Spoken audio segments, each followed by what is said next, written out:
Elaine and Thomas, eager to start fresh in their new town, believe their move will bring peace and new opportunities.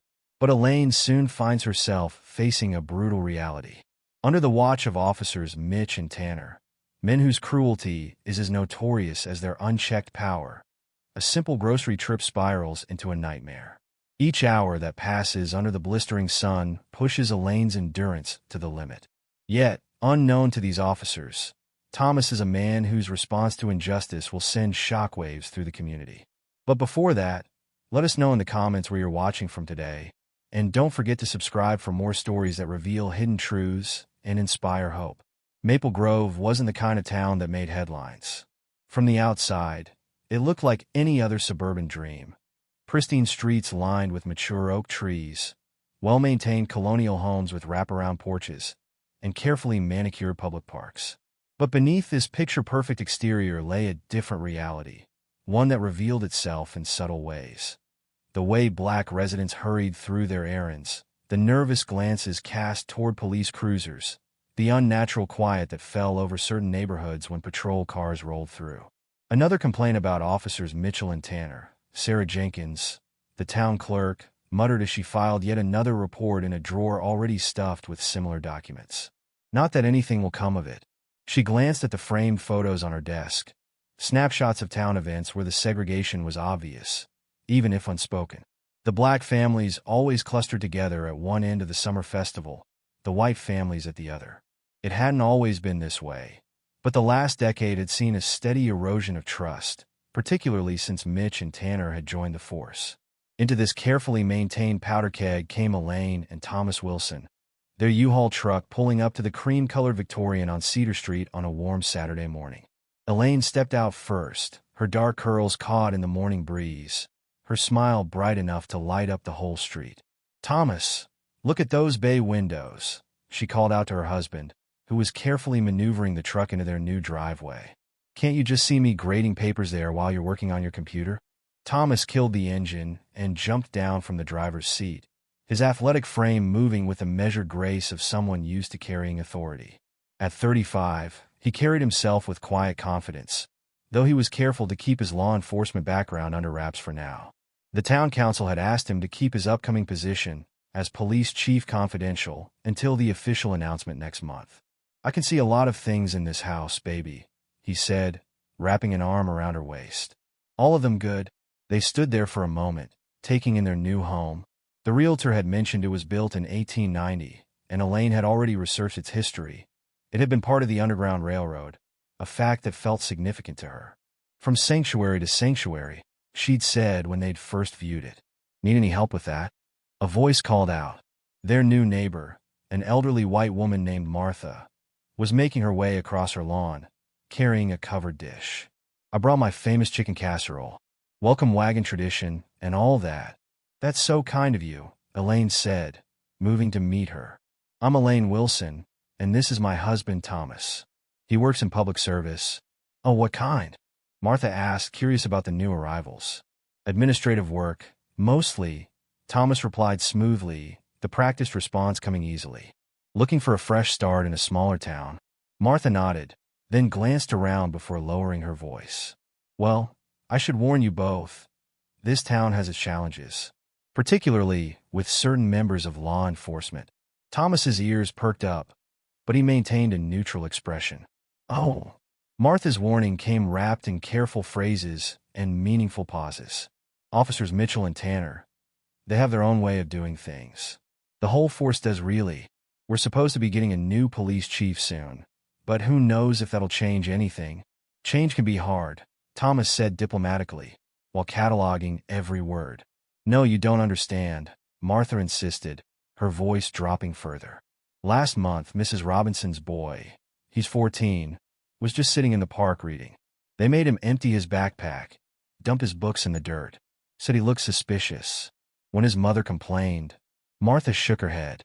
Suddenly, they were getting pulled over every other day. Elaine, arranging dishes in a cabinet, turned around. "That's terrible. Surely something can be done." "Best to keep your heads down," Martha advised. "At least until things change, if they ever do." After Martha left, Elaine continued unpacking with determined energy. It's not right, Thomas. Someone needs to stand up to them. Thomas watched his wife, thinking about the changes he would implement once he took command.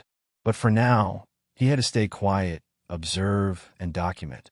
Everything in its time, baby, he said softly. The next few days were filled with the ordinary chaos of moving, arranging furniture, finding the best local pizza place, meeting more neighbors. Most were welcoming, though some welcome wagons felt more genuine than others. Then came Tuesday morning, and their first real glimpse of what Martha had been warning them about. Thomas was in their home office, reviewing some paperwork, when he heard the commotion outside. From the bay window, he had a clear view of the park across the street. 2 officers, one tall and lean, the other stocky with a military-style crew cut, were standing over a black teenager who couldn't have been more than 15. "What's so interesting in that backpack, boy?" the taller one was saying. "Must be something real good for you to be sitting here, all suspicious-like." "I'm just doing my homework," the boy said, his voice steady but his hands trembling as he held out his algebra textbook. "My mom's working, and our AC's broken." Save the sob story, the stockier officer cut in, knocking the book from the boy's hands. "Stand up. Hands where we can see them." Thomas watched, his jaw clenched, as they made the boy empty his backpack onto the ground. Textbooks, notebooks, a brown paper lunch bag, all scattered in the dirt. They patted him down roughly, making a show of it for the gathering onlookers. Every muscle in his body urged him to intervene, but he couldn't. Not yet. Instead, he took out his phone and recorded the incident, adding it to his growing file of evidence. "Nothing this time," the tall officer finally said, his disappointment evident. "But we got our eyes on you.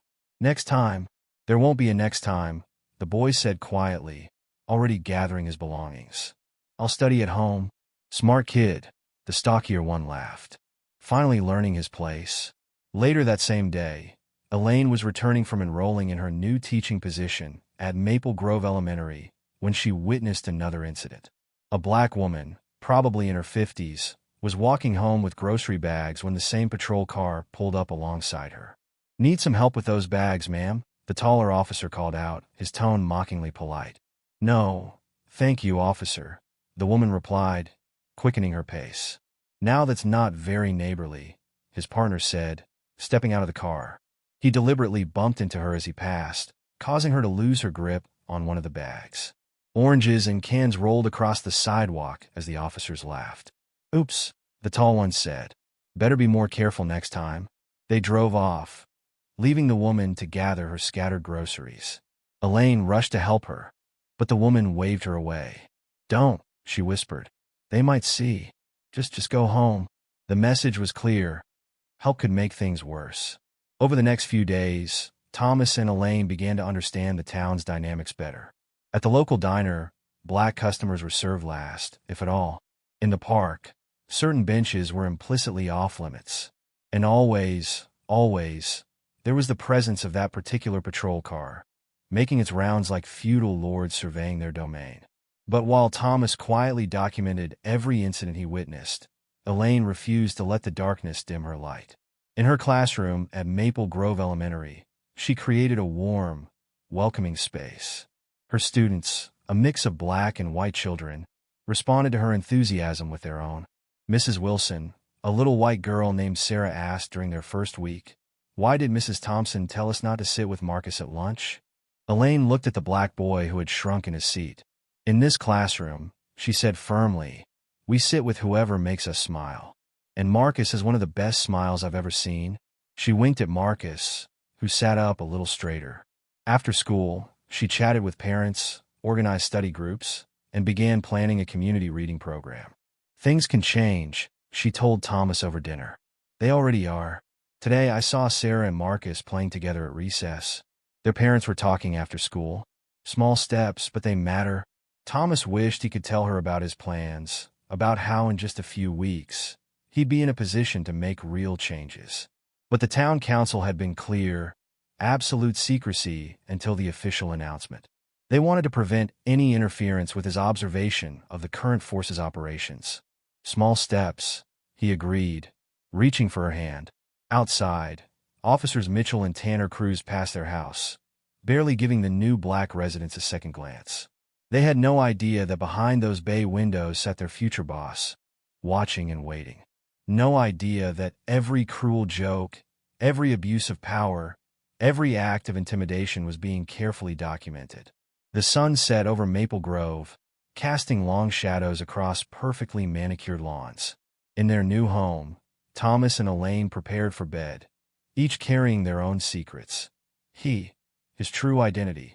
She, her growing fear that her optimism might not be enough to change this town's deep-rooted prejudices. But change was coming to Maple Grove, whether officers Mitchell and Tanner were ready for it or not. The late August heat settled over Maple Grove like a heavy blanket, the kind of suffocating warmth that made even the shortest errands feel like marathons. Elaine Wilson stood in her kitchen, fanning herself with a magazine as she made her shopping list. The clock on the wall read 1:30 p.m., not the ideal time to venture out into the heat, but with Thomas away on a 2-day work trip, she needed to restock the pantry before he returned tomorrow. She glanced at her phone, smiling at Thomas's morning text. "Miss you, baby. One more day of meetings, then I'm all yours. Stay safe." He'd been particularly protective lately, especially after witnessing more of Mitchell and Tanner's behavior around town. Part of her wished he was here, but she pushed the thought aside. She couldn't let fear rule her life. "It's just groceries," she told herself, tucking her curls into a neat bun. Quick trip to Thompson's Market, then home to grade papers.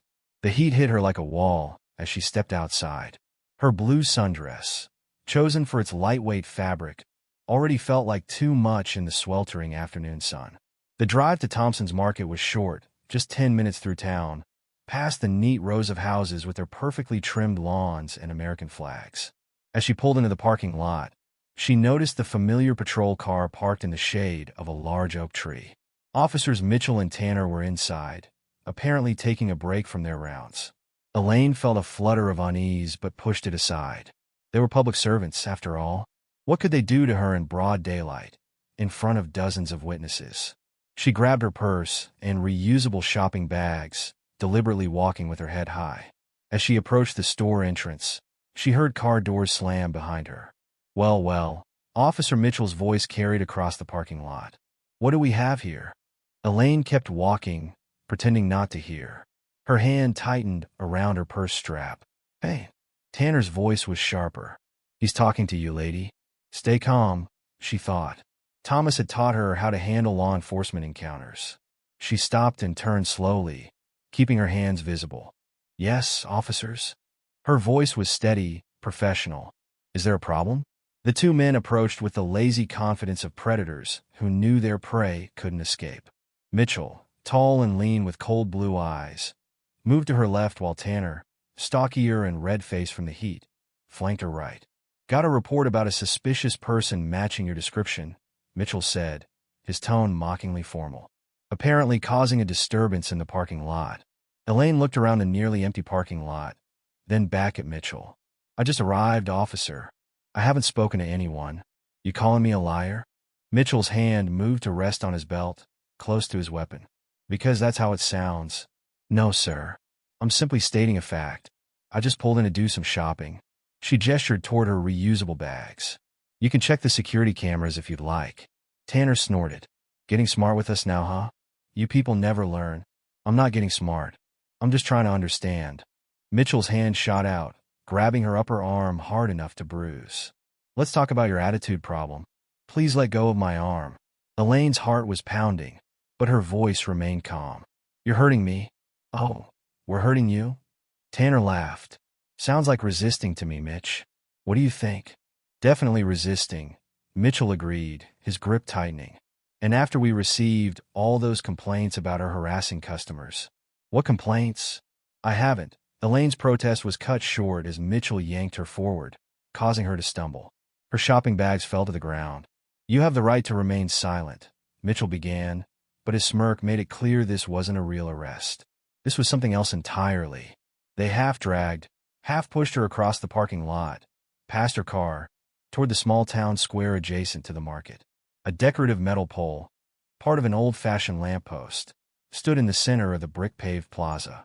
"Please," Elaine said, trying to keep her voice steady. Whatever you think I've done, we can discuss this properly. Shut up, Tanner snapped, producing a zip tie from his pocket. Time for a lesson in respect. People were beginning to gather at the edges of the square.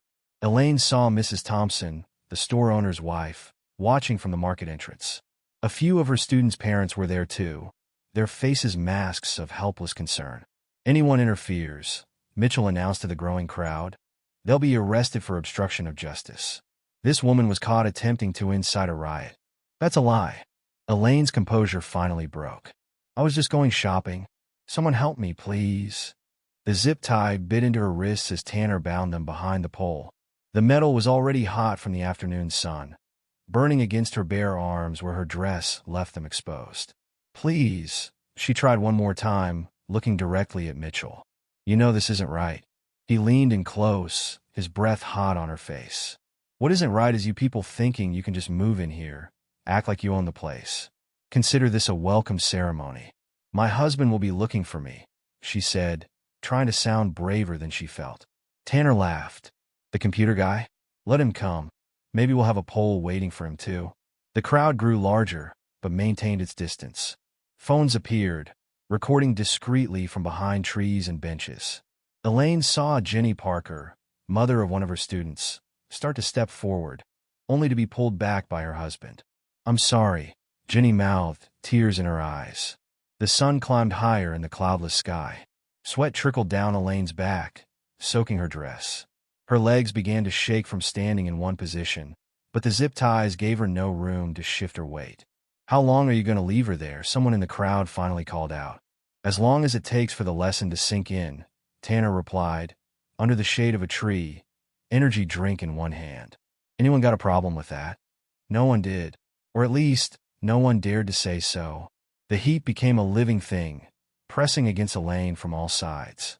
Her mouth was desert dry, her lips cracking. How long had it been? An hour? 2. The sun seemed frozen at its zenith, beating down mercilessly.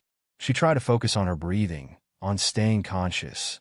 Thomas would still be in meetings, unaware of what was happening back home. She prayed no one would call him yet. He'd drop everything, rush back, maybe do something rash. But as the minutes crawled by like hours, she began to wish someone would call him anyway. Mrs. Wilson? A small voice penetrated her heat-induced haze. One of her students, Marcus, from her class, was standing at the edge of the square, held back by his terrified mother. Get that kid out of here, Mitchell barked. But she's my teacher, Marcus protested. She's nice. She doesn't. Marcus, baby, please, his mother whispered, pulling him away.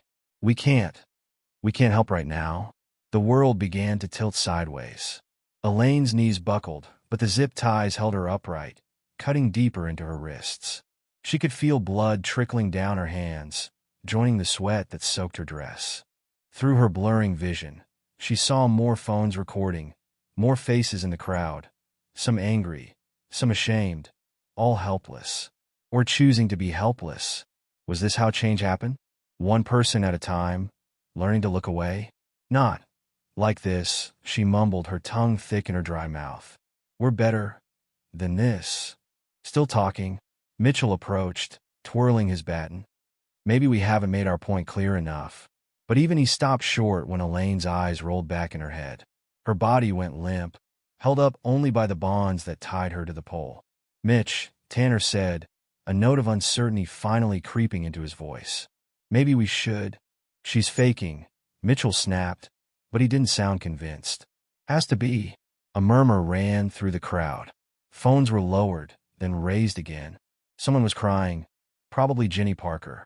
Someone else was making a call, speaking urgently into their phone. The videos were already spreading across social media. Local Facebook groups lit up with footage of the incident. Twitter threads grew longer by the minute, each share accompanied by increasingly angry comments. A hashtag started trending. Hashtag Justice for Elaine. The sun continued its relentless assault, unaware and uncaring of the drama unfolding beneath its scorching rays. In its harsh light, the true face of Maple Grove was exposed. Every shadow of prejudice, every dark corner of complicity illuminated for all to see. Officers Mitchell and Tanner stood guard over their handiwork, unaware that their actions today would soon lead to their downfall. They had no idea that the woman they tied to a pole was the wife of their future boss. No idea that every second of their cruelty was being documented, spreading across the internet, racing toward the one person who could finally bring them to justice. The question wasn't whether change would come to Maple Grove anymore. The question was, how many would suffer before it did? The afternoon sun was beginning to soften when Thomas Wilson's car pulled into the driveway of his new home in Maple Grove. After days of intensive meetings preparing for his role as the town's new police chief, he was looking forward to surprising Elaine by coming home a day early. He'd picked up her favorite chocolate croissants from that bakery she loved in the city, and the thought of her delighted smile made the exhausting trip worth it. But something fell off the moment he stepped out of his car. The house was dark, though it was only 4:30 p.m. No music drifted from the windows.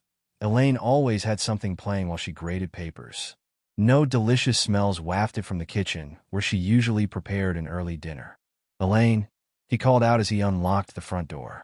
His voice echoed through empty rooms. "Baby, you home?" The house felt wrong, too still, too quiet. Her car wasn't in the driveway, but that wasn't unusual. She often ran errands in the afternoon. Still, an uneasy feeling settled in his stomach as he moved through the house. In the kitchen, he found her shopping list still on the counter, partially finished. A coffee mug sat in the sink, lipstick staining its rim. Her morning coffee, long cold now. Everything looked exactly as it might on any normal day, except for the silence. The heavy, oppressive silence. Thomas pulled out his phone and dialed Elaine's number. It rang once, twice, then went straight to voicemail. "Hey baby, it's me. Just got home early and missing my welcome home kiss. Give me a call when you get this." He tried to keep his tone light, casual. No need to panic. She was probably just running errands. Shopping. Maybe her phone died. It happens sometimes. 5 minutes later, he called again. Straight to voicemail. 10 minutes after that, another call. Voicemail. The unease in his stomach grew into a cold knot of worry. Elaine always answered his calls, or at least texted back quickly. It was one of their rules. Always reachable, always in contact. They'd learned the hard way how important that was, especially in towns like Maple Grove. Thomas paced the kitchen, his cop instincts warring with his desire not to overreact. He picked up her shopping list, studying her neat handwriting. Milk, bread, pot roast ingredients. She'd been planning to cook his favorite meal. Another call. Voicemail. "Okay, think," he muttered to himself. "Think like a cop, not a worried husband." He pulled up his contacts and called Jenny Parker, one of the few neighbors Elaine had connected with, whose kid was in her class. "Hello." Jenny's voice sounded strange, strained, almost fearful. "Mrs. Parker? This is Thomas Wilson, Elaine's husband. Have you seen her today?" A long pause. "Too long. Mr. Wilson, I'm so sorry." The cold knot in his stomach turned to ice. "Sorry for what? What's happening? I can't. I don't." Jenny's voice broke. "Check your social media." "Oh God, I'm so sorry.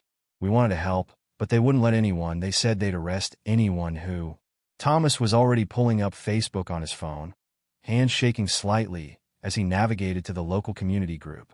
The first post hit him like a physical blow. Happening now. Police officers abuse power.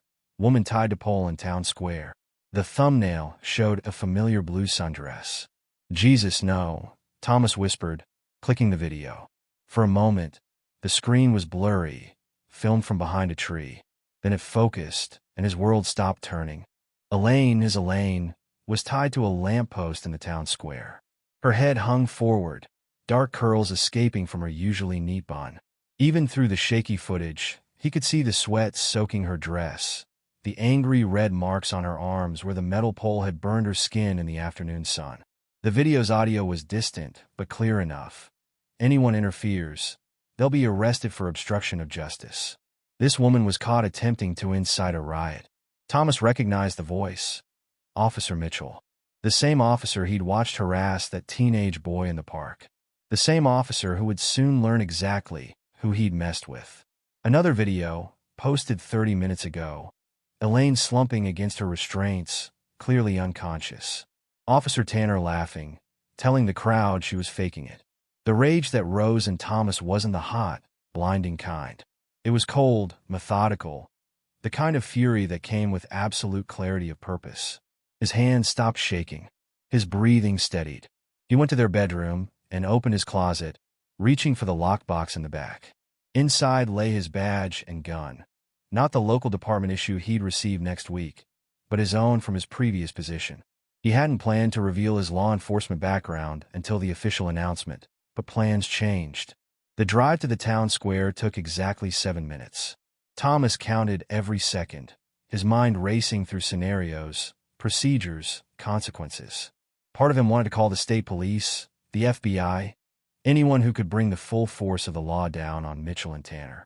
But that would take time Elaine didn't have. He could see the crowd before he reached the square. At least 100 people now, their phones raised like silent witnesses to the town's shame. The setting sun painted everything in shades of orange and red, casting long shadows across the brick-paved plaza. Thomas parked haphazardly, leaving his car half on the curb. As he stepped out, he heard the murmurs ripple through the crowd. They parted before him like water, perhaps sensing the contained violence in his measured stride. Elaine was still there, still tied to the pole. Her head had lolled to one side, her skin ashen despite the heat. Mitchell and Tanner stood nearby, their earlier bravado somewhat diminished by the growing crowd and their victim's unconscious state. "What do we do, Mitch?" Tanner was saying, his voice carrying across the suddenly quiet square. "She's not looking too good." "Shut up," Mitchell hissed. "We can't back down now. We'd lose all credibility. Step away from my wife." Thomas's voice cut through the evening air like a blade.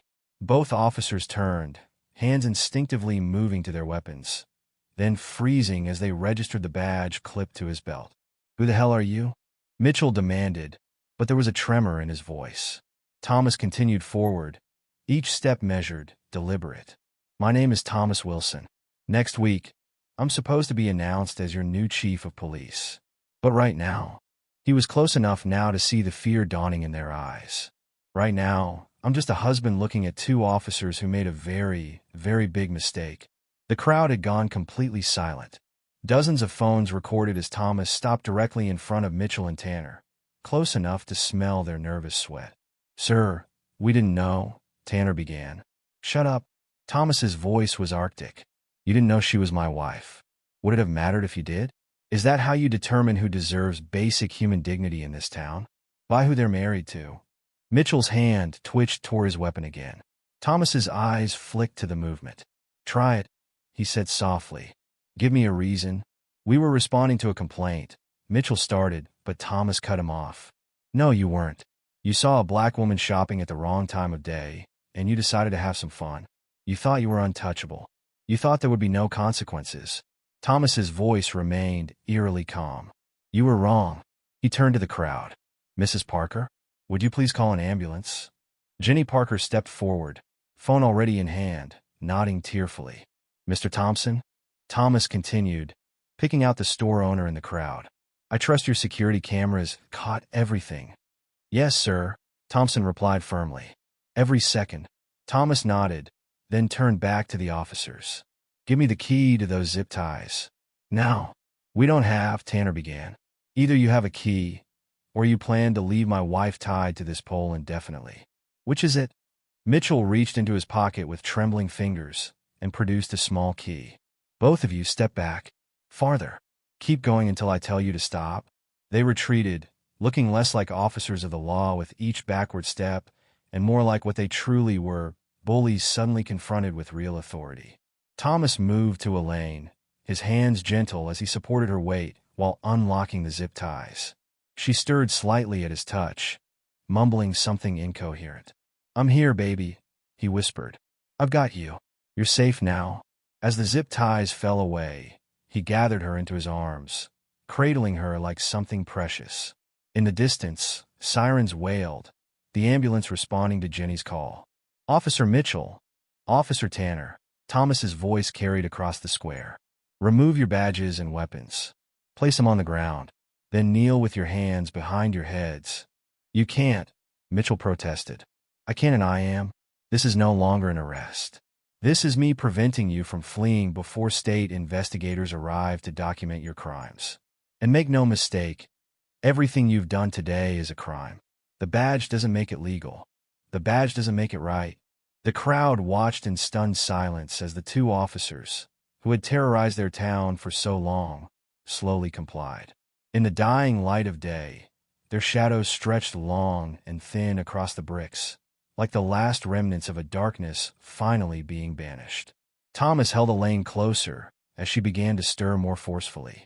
The ambulance was pulling into the square now, its lights painting the scene in alternating red and white. Thomas? Elaine's voice was barely a whisper. You're home early. Couldn't stay away, he murmured into her hair. Rest now.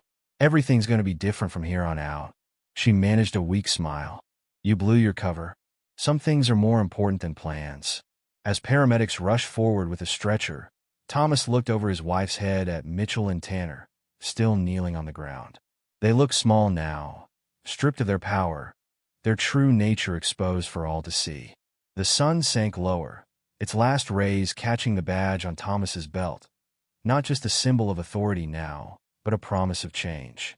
In the growing darkness, phones continued to record, documenting not just the end of this incident, but the beginning of something new in Maple Grove. The time for hiding was over. The time for justice had begun. The paramedics swarmed around them as Thomas cradled Elaine in his arms. Her skin burned against his touch, hot enough to make him wince. Angry red blisters had formed where the metal pole had pressed against her arms, and her wrists were raw and bleeding from the zip ties. Sir, let us take her, one paramedic urged, wheeling over a stretcher. She needs immediate medical attention. The crowd that had stood silent for hours now pressed forward, offering water bottles and words of support, their earlier cowardice transformed into concern. We're so sorry, Mrs. Wilson. We should have done something. Thank God you came, Mr. Wilson. Thomas carefully laid Elaine on the stretcher, his hand never leaving hers. I'm riding with her, he stated, not a question, but a fact. The wail of approaching sirens cut through the evening air, police cruisers responding to the calls he'd made while racing to the scene. Captain Sarah Martinez, an old colleague from his previous department, was the first to arrive. She took in the scene with practiced efficiency.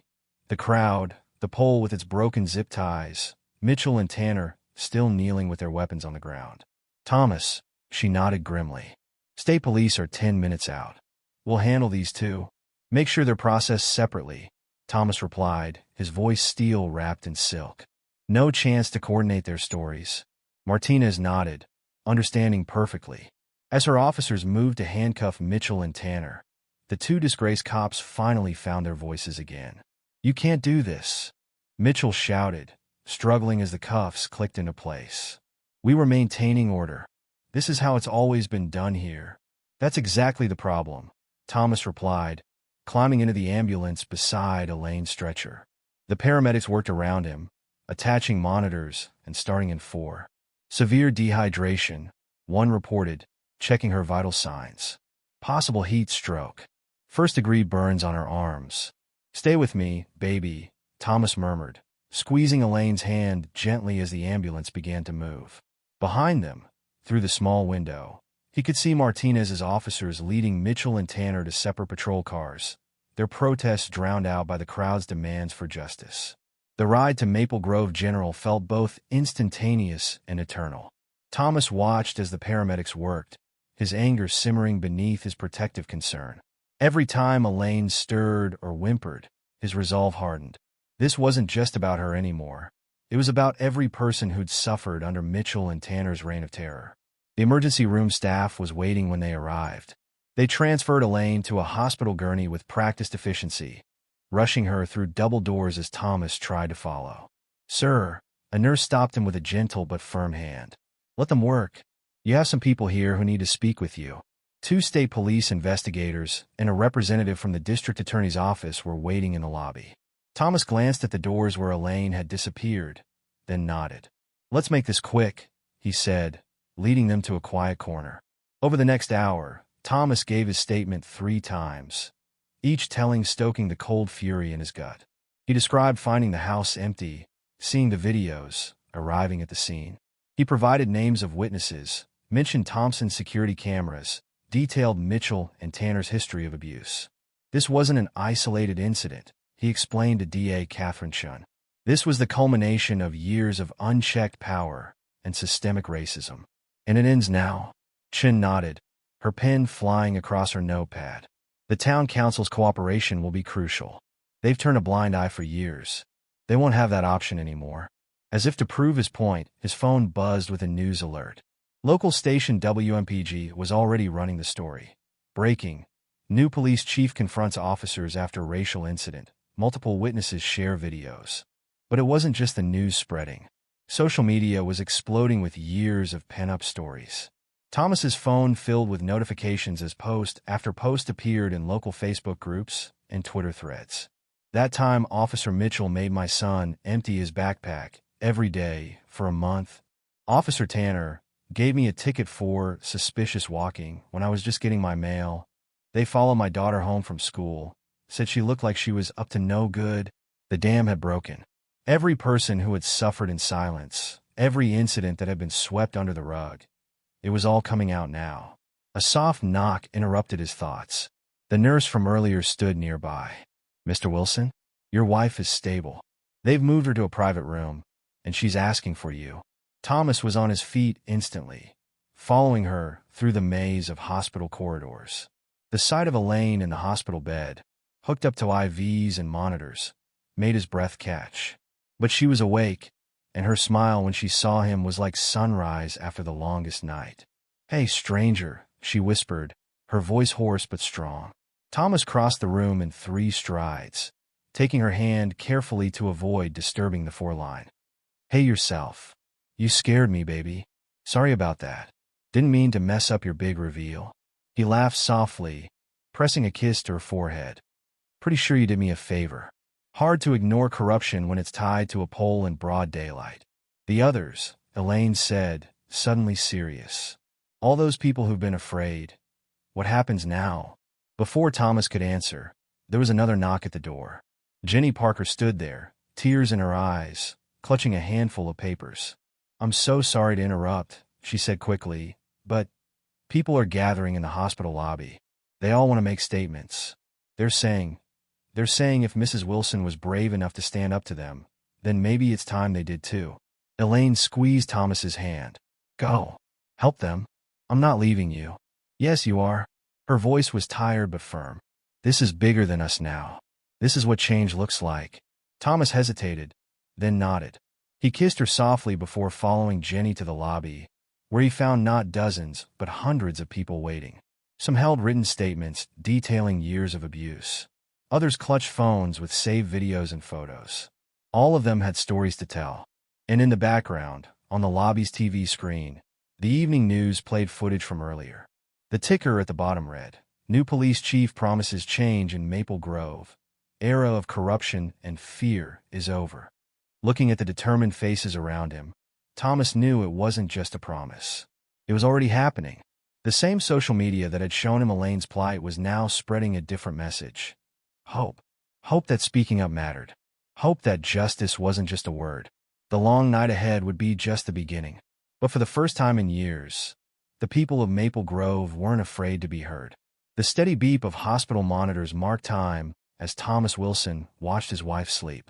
3 days had passed since the incident, and while Elaine's physical condition was improving, the angry red burns on her arms served as stark reminders of what she'd endured. The doctors had said she was lucky. Another hour in that sun might have caused permanent damage. Lucky, Thomas muttered, his thumb gently stroking the back of her hand where it wasn't marred by 4 lines. Some kind of luck, to live in a town where being tied to a pole in broad daylight could be considered a fortunate outcome. Elaine stirred, her eyes fluttering open. You're thinking too loud again, she murmured, managing a weak smile. How can you tell? Your forehead gets all scrunchy. She reached up to smooth the wrinkles between his brows. What's happening out there? I hear phones buzzing every time someone walks past my room. Thomas glanced at his own phone, which hadn't stopped vibrating since that first day. The investigation's gaining momentum. State police executed search warrants on the department this morning. They're going through everything: personnel files, complaint records, body cam footage. And It's worse than we thought. Mitchell and Tanner weren't acting alone. There's evidence of systematic discrimination going back years. False arrests, planted evidence, selective enforcement, all of it documented, all of it buried by the previous administration. Elaine's hand tightened around his. The other officers? 6 more suspended pending investigation. The state's sending interim officers to help maintain basic services while we rebuild the department from the ground up. Outside Elaine's hospital room, the corridor buzzed with activity. News crews had been camped out since the story broke, held at bay only by hospital security and Thomas's explicit orders. But they couldn't block out the sounds of the growing crowd gathering daily in the parking lot. Hundreds of residents holding signs, sharing stories, demanding change. I can hear them, Elaine said softly. The protesters. They're not angry anymore, are they? They sound hopeful. Thomas moved to the window, looking down at the crowd below. They're finding their voice. Yesterday, Mrs. Robinson, remember her son, the one with the backpack incident? She organized a speak out. 300 people showed up to share their stories. Good, Elaine nodded. It's time those stories were heard. A knock at the door interrupted them. D.A. Catherine Chen entered, followed by 2 state investigators. Mrs. Wilson, Chen smiled warmly. You're looking stronger today. Think you're up for some good news? Elaine sat up straighter, wincing slightly. Always. We're filing charges against Mitchell and Tanner tomorrow. Multiple counts. Assault, official oppression, civil rights violations, abuse of power under color of law. The evidence is overwhelming. Between the videos, witness statements, and what we found in their work records. They'll plead out, one of the investigators added. They have to. Public sentiment alone would make a trial impossible. No, Thomas cut in firmly. No deals. They face a jury. The town needs to see justice done in the light of day. Chen nodded. I agree. Which is why we're also charging their immediate supervisors with criminal negligence and conspiracy. The whole chain of command that enabled this behavior. They're all going down. Elaine absorbed this news silently, her hands folded in her lap. Finally, she spoke. I want to make a statement. Baby, you don't have to. Thomas started. Yes, I do. Her voice was stronger now. People need to hear this from someone who lived it. Someone who stood there while their neighbors watched. Someone who understands both the pain and the possibility of healing. The next morning, against medical advice but with unwavering determination, Elaine Wilson faced the media from her hospital room. The local news had set up cameras, and national networks were carrying the feed live. What happened to me was terrible, she began, her voice clear and steady. But it wasn't unique. For years, members of this community have suffered similar abuses in silence. They were afraid to speak up because they thought no one would listen. They were afraid to stand up because they thought they stood alone. She paused, her hand finding Thomas's beside her. But they were wrong. We were all wrong. Change doesn't come from being silent. Justice doesn't arrive in secret. It comes when we find the courage to stand together, to speak truth to power, to demand better from those who serve us. Her words resonated far beyond Maple Grove. By nightfall, #StandWithElaine was trending nationwide. News outlets picked up the story of the teacher tied to a pole and the police chief husband who exposed years of corruption to save her. But more importantly, they picked up the stories of countless others who had suffered similar fates without such dramatic resolutions. Thomas watched it all unfold while implementing his own changes within the department. The remaining officers were required to undergo extensive retraining. Body cameras became mandatory, with footage reviewed weekly by a civilian oversight committee. Community policing initiatives were launched, focusing on building trust rather than enforcing fear. It's not enough to remove the bad apples, he explained to a room full of recruits, the first new officers hired under his leadership. We have to change the entire culture. Your badge isn't a shield from accountability. It's a symbol of your commitment to serve everyone in this community equally. The changes rippled outward. Police chiefs from neighboring towns began calling, asking about his reforms. State legislators drafted bills incorporating his oversight measures. What happened in Maple Grove became a case study in how quickly systemic abuse could be confronted and dismantled when the right pressure was applied. A month after the incident, as summer began to fade into autumn, the town gathered for a candlelight vigil. The same square where Elaine had been tied to a pole was now filled with hundreds of flickering lights. The pole itself had been transformed, covered in flowers, notes, and messages of hope. Elaine, fully recovered but bearing faint scars on her arms that would never completely fade, stood before the crowd. Thomas stood beside her, his hand at the small of her back, offering silent support. "Look around," she said, her voice carrying across the hushed gathering. "Look at who stands beside you. A month ago, we were strangers divided by fear. Today, we are neighbors united by purpose. A month ago, this square was a place of shame. Today, it is a place of healing." She touched the pole gently, her fingers tracing the cold metal that had once burned her skin. This pole meant to break us became the thing that made us stronger. The cruelty meant to silence us became the catalyst for change. And the fear that kept us apart. She smiled, looking out at the sea of faces illuminated by candlelight. That fear has been replaced by something much more powerful. Hope. Thomas stepped forward then, adding his voice to hers. "The changes we've made are just the beginning. Real justice isn't a single victory. It's a continuous commitment to doing better, being better, demanding better. It's acknowledging past wrongs while working toward future rights." The crowd murmured in agreement, candles raising higher. Among them stood Jenny Parker and her husband, who had found their courage too late that day, but had since become vocal advocates for change. Mrs. Robinson and her son, no longer afraid to sit in the park. Mr. Thompson, whose security camera footage had helped build the case against Mitchell and Tanner. Hundreds of others, each with their own story of fear, transformed into determination. As the vigil concluded, people began placing their candles around the pole, creating a circle of light that pushed back the darkness.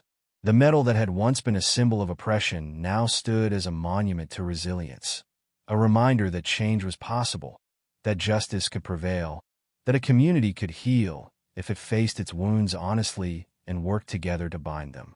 Elaine leaned against Thomas as they watched the last candles being placed. "Do you think it will last?" she whispered.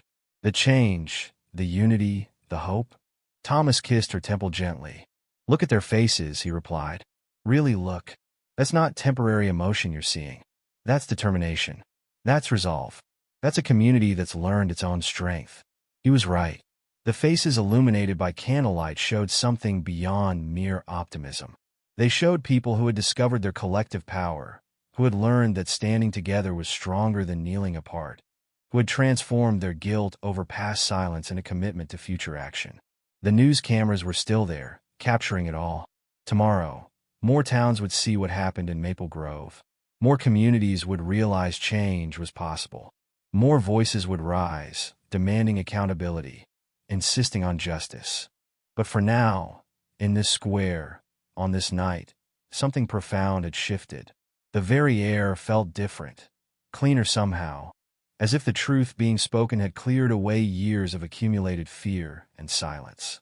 The candles would eventually burn out, but the light they represented, the light of justice, of unity, of unwavering resolve, that light would continue to shine, guiding Maple Grove toward a future it had only dared to whisper about before. A future where every citizen, regardless of color or creed, could walk the streets without fear. Where badges meant protection, not persecution. Where silence in the face of injustice was no longer an option. A future that began the day two corrupt officers tied the wrong woman to a pole, not knowing they were actually tying together a community that would never be divided again. 6 weeks after the incident, autumn painted Maple Grove in shades of gold and crimson. The morning air was crisp as Elaine Wilson stood before the entrance of Maple Grove Elementary, adjusting her scarf to cover the fading marks on her neck. She'd insisted on returning to work despite Thomas's concerns that it might be too soon. "Ready?" Thomas asked, standing beside her car. Elaine took a deep breath, squaring her shoulders. "They're just kids. My kids, who've missed you like crazy, according to their parents." She smiled, touching the fresh scar on her wrist, a reminder that would never fully fade. "Then I shouldn't keep them waiting." The hallways were unusually quiet as she walked toward her classroom. Then she opened the door, and joy erupted. "Mrs. Wilson, you're back. We missed you so much." Her students rushed forward, then stopped short, remembering the principal's warning about being gentle. But Elaine opened her arms wide. "It's okay," she laughed, and they swarmed her with hugs. Marcus, the boy who had tried to help her that day in the square, hung back until she beckoned him forward specifically. "Thank you for being brave," she whispered as he hugged her. The classroom had been decorated with welcome back cards and artwork. On her desk sat a vase of fresh flowers from her colleagues. But what touched her most was seeing Sarah and Marcus sitting together, their friendship stronger than ever. Proof that change was possible, even in the smallest ways. Across town, Thomas stood before a gathering of his officers, both the few who had remained after the purge and the new recruits who would help reshape the department. His badge gleamed in the morning light, streaming through the windows of the conference room. "Today, I renew my oath," he began, his voice carrying to every corner. "Not just to uphold the law, but to ensure that justice and protection are extended equally to every resident of this town. The badge we wear is not a shield from accountability. It's a symbol of our commitment to serve." He looked at each face in turn. "The changes we've implemented, body cameras, civilian oversight, community engagement programs, these aren't temporary measures. This is our new standard. And if anyone finds these standards too demanding, there's the door." No one moved. "Good. Because the real work begins now." That afternoon, the mayor held a press conference on the steps of City Hall. The same steps where he had once dismissed complaints about Mitchell and Tanner as unsubstantiated allegations.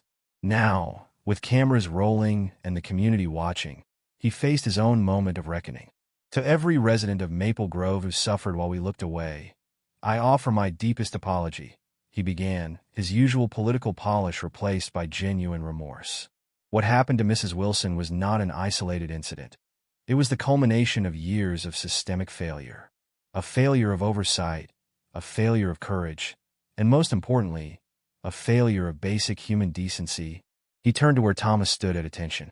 "Chief Wilson's reforms have my full support. The era of turning a blind eye is over. Maple Grove will become an example of how a community can transform its darkest moment into its finest hour." The transformation was already visible in the town square. Where the infamous pole had stood, artists now worked on a sprawling mural. The design, chosen by community vote, showed a lane tied to the pole, but the ropes transformed into butterflies taking flight, carrying messages of hope, courage, and change. The mural's unveiling drew hundreds. Elaine stood before the crowd, her hand intertwined with Thomas's, as the canvas fell away to reveal the powerful image. "When I look at this mural," she began, "I don't see victimhood. I see victory. Not just my victory, but the victory of every person who found their voice, who stood up against injustice, who refused to let fear dictate their future." She touched the painted surface gently. "This isn't just my story. It's the story of a community that woke up. A community that finally said, enough." Look closely at those butterflies. Each one carries the name of someone who suffered in silence. Their stories are now part of our shared history, and their courage is our guide forward. The following week brought the conclusion of Mitchell and Tanner's trial. The courthouse was packed as the judge prepared to deliver their sentences. The two former officers, their arrogance long gone, stood pale and silent in their prison jumpsuits. The evidence presented in this case reveals not just criminal acts, but a profound betrayal of public trust, the judge declared. "Your actions represent the very worst abuse of power under color of law." The sentences came down like hammer blows. 15 years each for multiple counts of assault, civil rights violations, and abuse of power. Additional charges against their supervisors were still pending. But this was the moment many had waited for: justice, serve in the light of day. That evening, Elaine and Thomas sat on their porch swing, watching the sunset paint the sky in colors that reminded them of the mural. A gentle breeze carried the scent of autumn leaves and new beginnings. "Penny for your thoughts?" Thomas asked, noticing Elaine's contemplative expression. "I was just thinking about that day," she said softly. "Not the pain or the fear, but the moment you arrived. I was barely conscious, but I remember your voice. So calm, so certain. I wasn't calm inside. When I saw you tied to that pole." He shook his head, still unable to fully process the memory. "But you didn't let the anger control you. You turn it into change. She leaned against him, fitting perfectly under his arm. Do you think we made a difference? Really made a difference? As if in answer, a group of teenagers rode past on bikes. Black and white kids together, laughing, unafraid of who might see them or what someone might think. They waved to the Wilsons as they passed. I'd say we did, Thomas smiled. The next morning, life in Maple Grove continued its new normal. Police officers walked their beats, stopping to chat with residents rather than intimidate them. The park where Mitchell and Tanner had once terrorized a teenage boy now hosted community events and youth programs. The town square, anchored by its symbolic mural, became a gathering place for celebrations rather than confrontations. At Maple Grove Elementary, Elaine's classroom remained a model of integration and acceptance. Her students, too young to fully understand the significance of what had happened, nonetheless absorbed its most important lesson: that courage and kindness were choices they could make every day. In the police department, Thomas's reforms took root and flourished. His officers learned that true authority came not from fear, but from respect freely given. The Civilian Oversight Committee, once viewed with suspicion, became an essential partner in building trust between law enforcement and the community. Other towns sent observers, hoping to replicate Maple Grove's transformation. News outlets continued to follow the story, documenting how one incident of cruelty had sparked a revolution of compassion. But perhaps the most powerful change was the quietest: the way people began to really see each other. The way they lingered in conversations that once would have been cut short by discomfort or prejudice. The way they shared stories, built bridges, created connections. 1 year after the incident, the town gathered again in the square. The mural had weathered its first winter, its colors still bright against the old brick wall. Elaine and Thomas stood before it, surrounded by their community, not as victims or saviors, but as neighbors among neighbors. A year ago, 2 men tied me to a pole, thinking they could break my spirit, Elaine addressed the crowd. They didn't know that you can't break what's already been forged in fire. They didn't know that every act of cruelty carries within it the seeds of its own destruction. And they certainly didn't know that their attempt to divide us would only make us stronger. She paused, looking out at the faces she now knew so well. Jenny Parker and her family, Mrs. Robinson and her son, Mr. Thompson, hundreds of others who had become part of their extended family. But the real change isn't in what they didn't know. It's in what we now know. We know that silence in the face of injustice is itself an injustice. We know that change doesn't come from waiting for someone else to stand up. We know that community isn't just a word, it's a commitment we make to each other every day. Thomas stepped forward then, adding his voice to hers. A year ago, I made an oath to protect and serve this town.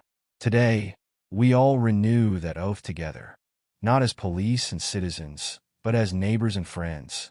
The world is watching Maple Grove, not because of what happened to us, but because of how we responded, how we transformed tragedy into triumph, fear into hope, division into unity.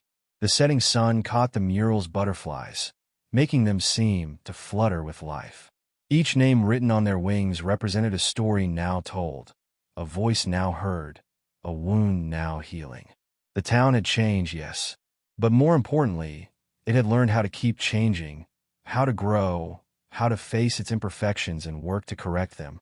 The scars remained, on Elaine's wrists, in the community's memory, but they had become markers of resilience rather than reminders of pain. As darkness fell, someone started singing an old civil rights song. Others joined in, their voices rising in harmony, carrying a message that had gained new meaning in Maple Grove: we shall overcome.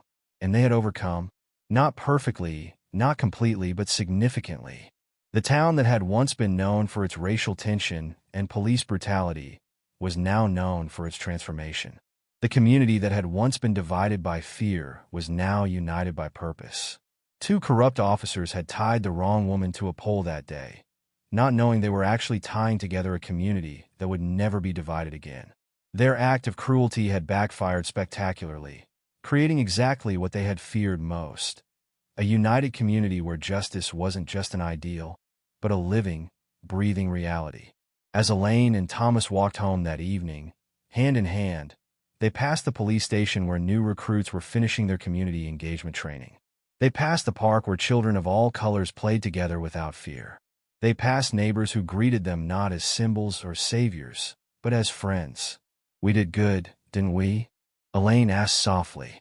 Thomas squeezed her hand, remembering that terrible day when he'd found her tied to the pole, and all the remarkable days that had followed. "We did good," he agreed. "And we'll keep doing good, one day at a time." Above them, stars began to appear in the darkening sky, each one a point of light in the vast darkness. Like the candles at that first vigil, like the butterflies in the mural, like the hope in every heart that dared to believe in change. Maple Grove had found its way home. Thank you for joining us for this intense journey of courage and redemption. What would you do if you witnessed an act of injustice that seemed beyond your control? Let us know in the comments below, and don't forget to like and subscribe for more stories that shed light on bravery and fighting against abusive power.